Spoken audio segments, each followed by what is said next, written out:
Hello and welcome to Module 2, Week 2 of the Photography Business Mastermind. I am so excited that you're here today. This is a great week. We're talking all about money, finances, getting legal, all of that good stuff, which is so important in running a business.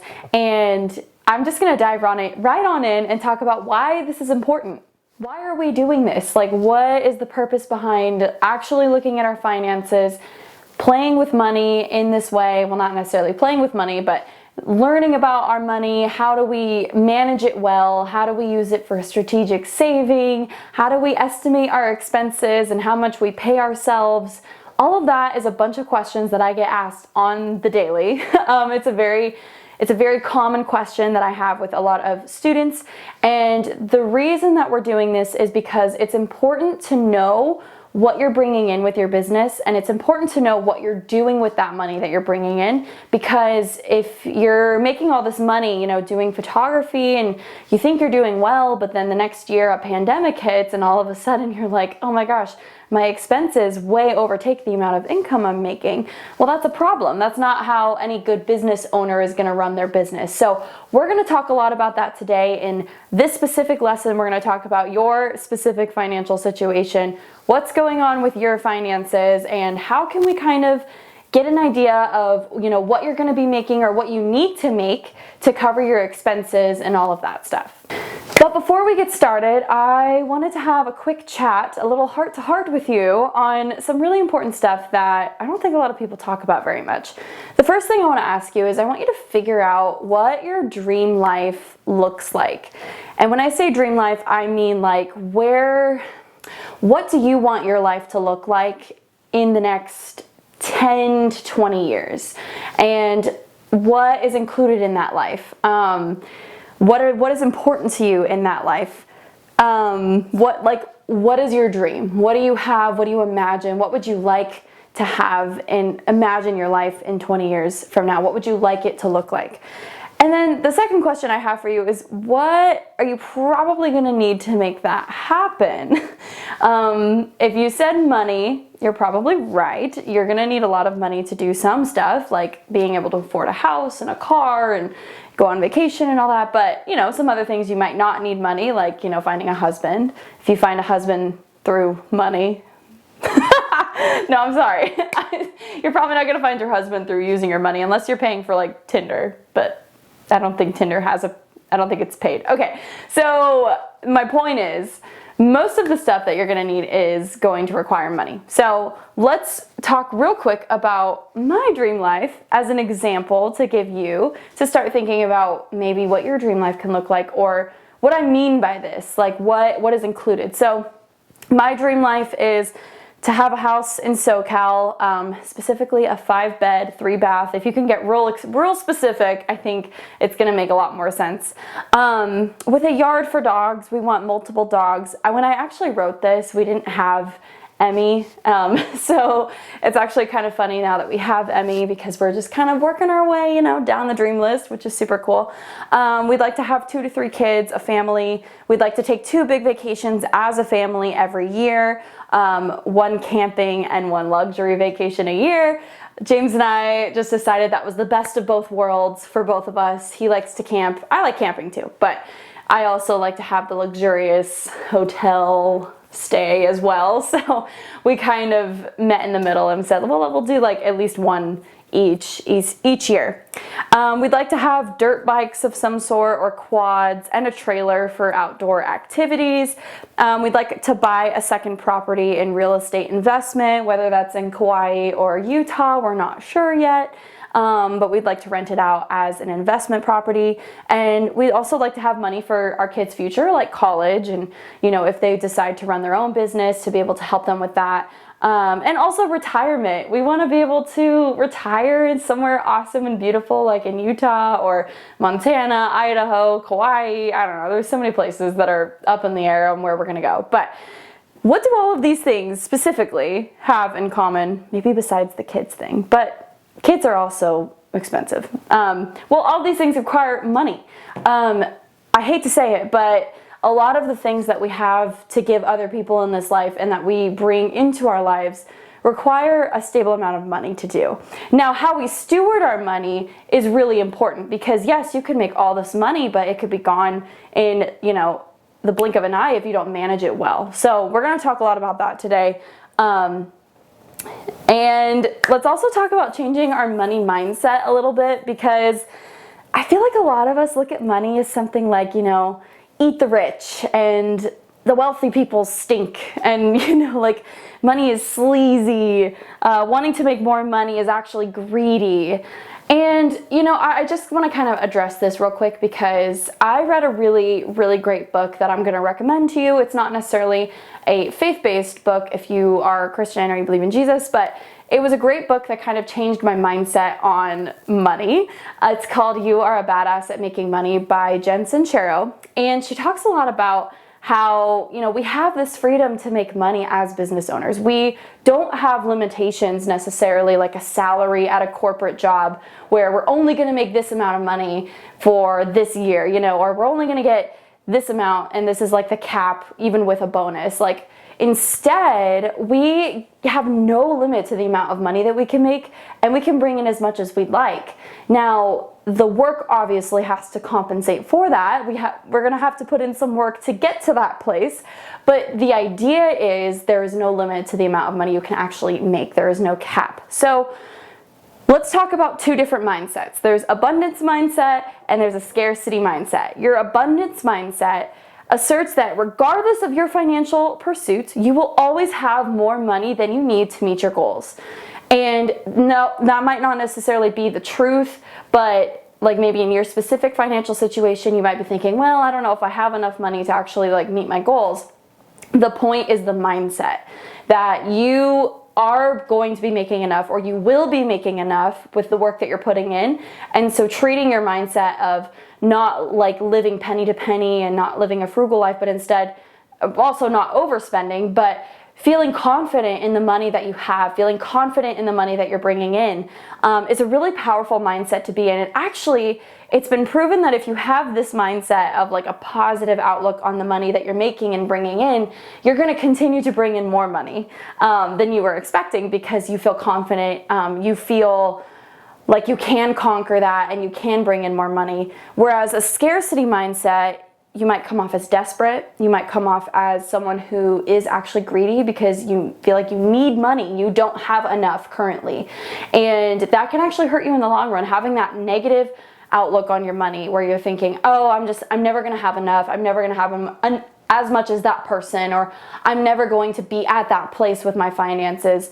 It's a bad place to be. And I'm not going to lie to you. I have been in both mindsets. I'm never just in one. I think like depending on the season, I will be in like an abundance mindset, but then, in some other seasons, I might also be in this scarcity mindset, and that's okay. If you're thinking and you're reading this and you're like, I actually think I'm probably in a scarcity mindset right now, at least we're recognizing it and we understand what that looks like, because I think the way that we look at money is a really powerful thing. So that's the whole point behind this. I really want to change our money mindset. I want us to look at money as not something that we're scrounging to get through or like get so we can live our life, right? Think of it more as something that we have enough of, and we will always have enough of if we put in that work, right? I know that even though we have a lot of expensive things in our life, we're always going to be able to pay for it, because I know that I'm going to be able to work to get that money that we need to pay for it. I don't think we're ever going to run out of money. That's the difference between having a scarcity mindset where you're thinking, oh, well, I could never afford that. I'm just not gonna push myself. We're just gonna stay here, right? So now I'm not saying go overspend the money that you have. That's not what an abundance mindset means. Abundance just means your outlook on your money is positive. You feel like you have enough right now to get you by. You're confident, and you're confident in the work that you're doing as well. So let's talk more about the other ways that we look at money, because I think in some other ways we really just tend to make money a negative thing, like a sleazy, greasy, whatever, greedy thing. But in this exercise, I really want you guys to look at money as a way that you can actually bless others. Because money is more than, obviously just keeping it to yourself, but think of money as something that, you can use to help other people, like give to charities. Having enough is such a blessing to give to other people in need, right? Providing for you and your family is also a huge blessing. Like being able to provide your kids and your husband or whoever, your mom, whoever it is, your grandma, being able to provide for them and give them finances that they might need in their life to live, to support, to be supported is such a blessing. Like, don't ignore that, because money is what we need to obviously get around in this world, right? So money is not something that the Bible actually looks negatively on unless it's from a greed mindset. But instead, it tells us to steward our money well. And a lot of ways, stewarding our money well means helping others and giving it to other people as well, blessing others, giving back. So, having funds to gift friends and family who might, have a GoFundMe set up, and maybe you can just donate $2,000 because you can, right? Like, what a blessing that's going to be for those people. When they wake up and they see that their GoFundMe went up $2,000, like, they're going to freak out. And so, not only is that a testament to who you are as a person, but it's who Jesus is too. So if you're listening to this and you believe in Jesus, like, it's a great thing. Okay. Helping you and also those you live a healthy, happy, and fulfilling life. So money is a great thing to have, not just for your life, but for those that you love around you and those who might need some help, right? Money can't buy happiness, but it can help you and those you love. So I actually firmly believe that money cannot buy happiness. I believe happiness comes from the experience and the fulfillment that we get through Jesus, and also like what we get to do in our ministry. Like, there's a lot of things that actually bring in happiness, but money can help along with that process and make it less stressful, and also help those that you love too. So changing our money mindset, that's what this is all about. It's really important that you guys understand this. I really missed this when I started my business, and I felt like a greedy monster asking for more money when I raised my pricing. And when I, launched education, I was like, oh, am I really going to charge like $500 for a mentor session? Like, that's so much money. Who's going to pay that? Like, I'm not worth it. Do you see how that scarcity mindset affects it, right? If you're in that abundance mindset, you're thinking, yeah, $500, that's so worth it. Like, I'm going to give them all this value. It's going to be so amazing. Like, they're going to walk away with so much knowledge, right? It's very different. So that is the power behind your mindset. But the first thing is first, okay? This is what we got to do. We need to understand your current financial situation, okay? So this is the point of this whole video. What I want you guys to do is, in this workbook that I've given you, I have listed out some area for you to start brainstorming and listing some of your living personal expenses and also your business expenses. So that could be like your rent, your groceries, car payment, insurance, phone bill, add all of that up and what it looks like in a monthly form. So month to month, what are you paying in living expenses, personal expenses? Also, what are your monthly business expenses? So, since you're probably listening to this and you really don't have a lot of employees under you, maybe you do, but for the most part, it's probably just going to be you paying the bills, right? So I want you to list your monthly business expenses, and then I want you to add the two together. So your business expenses could be software subscriptions, gear upkeep, gas to projects, like that type of stuff is things that we can kind of incorporate into our expenses. I feel like you guys will understand that pretty easily. But I want you to add the two together, okay? And then I want you to multiply that by 12. So when we multiply it by 12, that's the 12 months in the year. What we're trying to do is understand what our annual expenses are. Once we know what our annual expenses are, we're going to be better able to understand what we need to make this year to make photography our full-time job. If you're not already full-time, then this is the way that you can kind of calculate that. If you are already full-time, then you might already have a good idea on what your expenses are, which is awesome. But I want you guys to do this exercise again, because there might have been some shift in your finances, and it's always good to stay on top of that stuff. So you add your personal, your business expenses together, you times it by 12, that gives you that $48,000 per year number. If you look below, you can see that, which equals your break-even net salary. So this is the minimum amount of money that you actually need to be taking home after taxes to cover your living and your business expenses. That's like not even profit. This is just net, like what you need to make, right, to be living and to have all of that. So the next thing we're gonna do is we're going to talk about savings. And now that we kind of know what we need to make, right, let's discuss what you want to make. This is where savings comes in, and strategic savings. There's a way to do it. So, and especially as a business owner, you have so much freedom in this because there's no limit to the amount of money that you can bring in, okay? So I first want to address greed, because now we're going to be talking about the money that we want to be bringing in, which can be seen as a greedy thing. But again, if we remember what we're going to talk about, instead of desiring wealth and riches for yourself, think of how you can actually bless the people around you with the money that you're making, okay? Just keep that in your mind. It's not about you, it's about how you're going to provide for your family, the fun that you're going to be able to have with everybody, who you can help in need, that type of stuff. So 1 Timothy 6:9, this is the ESV version, says, "But those who desire to be rich fall into temptation, into a snare, into many senseless and harmful desires that plunge people into ruin and destruction." And it's true.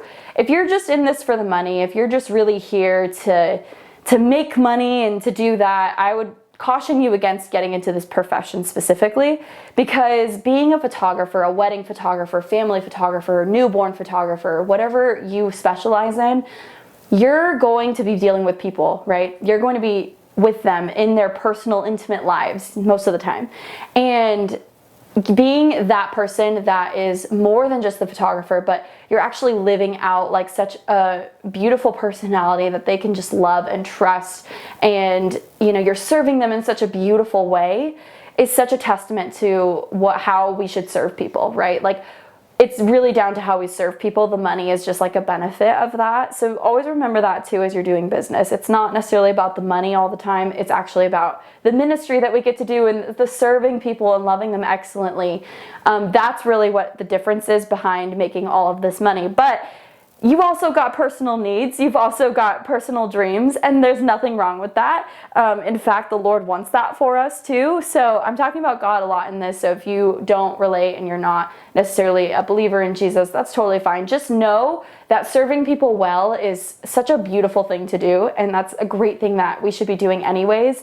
It's also very your passion. Like, you're gonna feel so fulfilled in this if you love doing photography and serving people. So different than greed, because the money you're making is not just for the sake of money, it's to serve people, and then that money you do make benefits your family and those that you can help that are in need. So I hope that this is making sense. I really just wanted to address that before we move on, because I feel like it's an important thing to talk about. Okay, but let's talk about strategic saving. Wow, lots of tongue twisters in this course. Sorry for jumbling my words.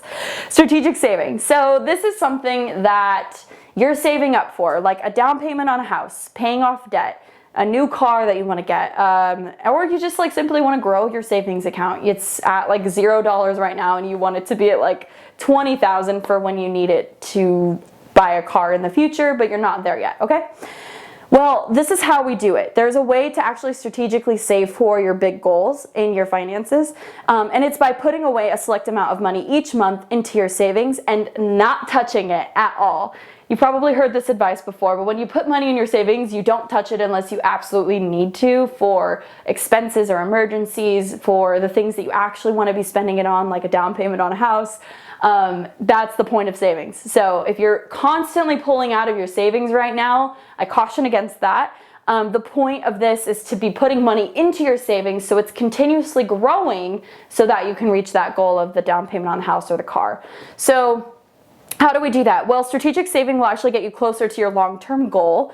As if you weren't doing this. There's a lot of apps that can also help you do this. Like if you have some debt you'd like to pay off, like student debt, you can kind of figure out what that's going to look like interest-wise over the course of a year, and how much you should be putting in, whether that's, if the minimum is $300, right? Maybe you put in $600 and your loan is obviously going to go down quicker. But estimating what that looks like on those types of apps is a great way to figure out debt. And then also, if you have, like in this example, let's say you want $80,000 for a down payment, okay? That's typically a standard. For California, I would definitely say it's higher. Buying houses here is ridiculous and I don't recommend it, but 80,000 is a solid amount. I think that could be at least 10% for most of the United States. Okay, cool. So you want 80,000.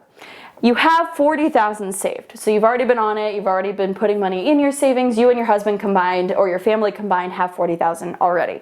So that means you need 40,000 extra to reach that 80,000 goal. Simple enough. So as we previously looked at, let's just say that your expenses are 48,000. That is the net minimum of what you need to make, right, for the living and business expenses. Well, that plus the savings that you'd like to accomplish this year of 40,000, it's an ambitious goal, but you could do it, puts you at 88,000 annually. And you're probably, and this is after, I'm sorry, before taxes, what you need to be making to hit that goal. So it says after, I'm going to change that to before. So that then puts you at 88,000 of what you actually need to be making before taxes. And I know you're probably sitting here thinking, oh my gosh, that is so much money. Like, I've never even had a job in corporate America or worked a big girl job and had that much as a salary. But I'm going to tell you right now, as a photographer, this is actually very doable.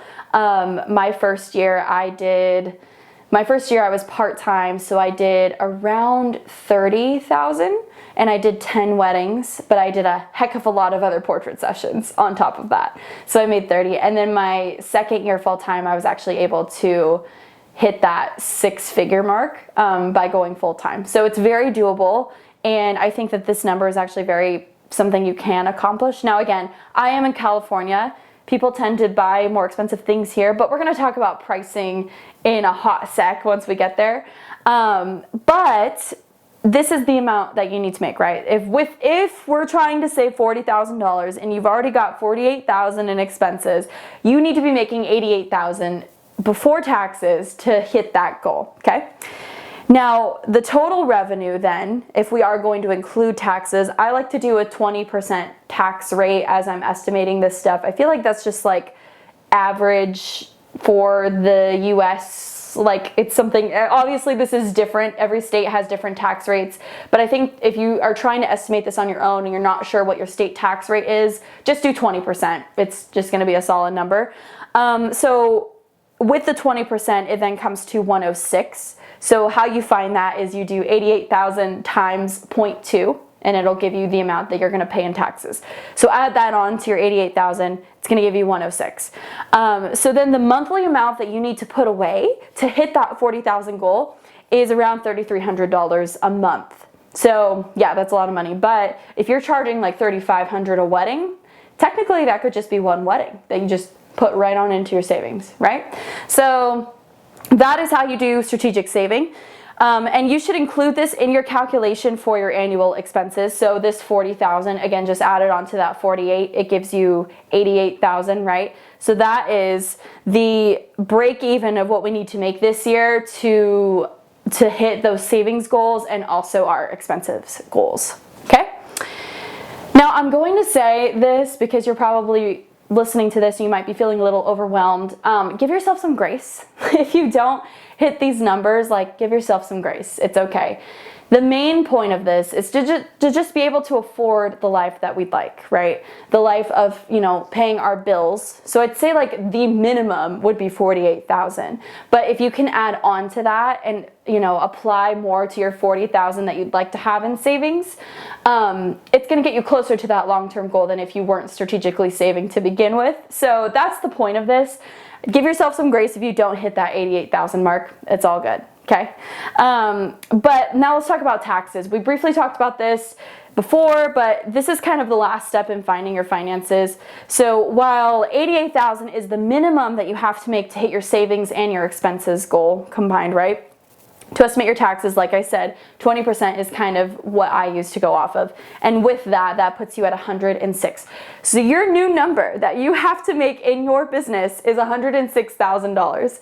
It's doable. I did it my first year full time, and I know that you can too. You just have to put in the work, which is all that we're going to go over in this course. We're going to talk about how to hit those goals, how to get that money, how to make sure that we're getting there, right? So that is where we're going to go. And I'm so excited for you to learn this. But don't overlook this stuff, okay? If you're listening to this and you're thinking, this isn't me, this isn't specific to my situation, I can promise you that there's probably something here that is something we should be doing to look at your finances. So, taxes, right?